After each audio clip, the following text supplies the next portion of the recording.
So all different kinds of equipment. When you sell machines for 40 years, you pick up a lot of old machines too. Espresso machines, coffee brewers. I'm Luigi Ruocco. And I'm John Ruocco. And together, along with our family, we own and operate Mr. Espresso out of Oakland, California.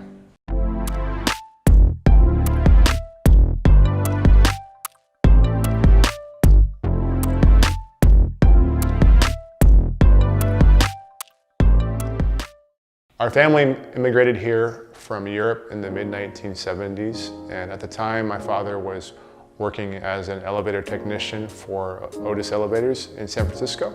He had an idea that he wanted to open up his own business, and he saw an opportunity to do his part to help introduce espresso culture to the United States, and he started importing espresso machines from Italy and then selling them to restaurants and cafes. It grew just very slowly. We started in my parents' garage, and people would come over and look at the machines and sometimes stay for dinner. It worked out, so after a few more years, my father also started to roast coffee. The first year that we were roasting coffee, he was still working full-time in elevators, but then after about a year, he realized he couldn't do both at the same time, so he decided he had to quit the job and focus full-time on coffee. So that was a little bit of a leap for him and for everybody. I think there was a demand because people really took a liking to our coffee, and the sales started to grow pretty quickly. So we were able to hire on more people. We took over the warehouse next door, and then the warehouse next door to that, and eventually we decided, okay, we just need a bigger facility, so that's when we moved here.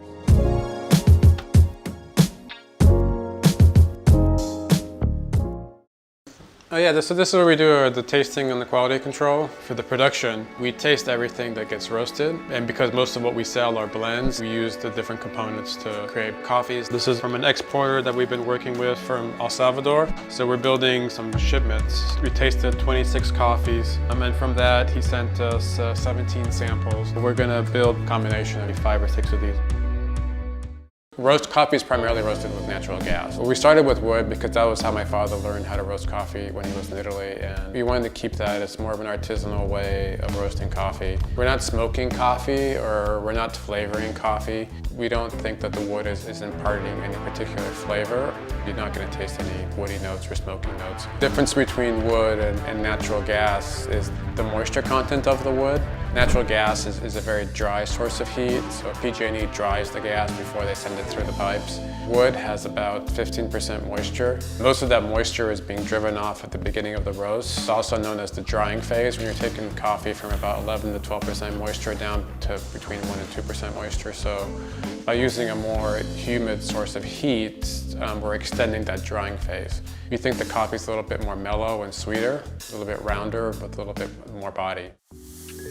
Espresso is definitely rich and intense. Espresso machine is designed to amplify and intensify the flavors of the coffee.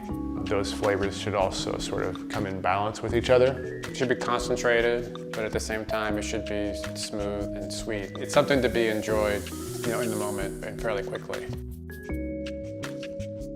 It is hard for me to look too far into the future to know where it goes. A lot of this stuff just happens to kind of day to day, month to month, year to year evolve. I think we'll keep working on what we do every day and continue to be as good as we can at it.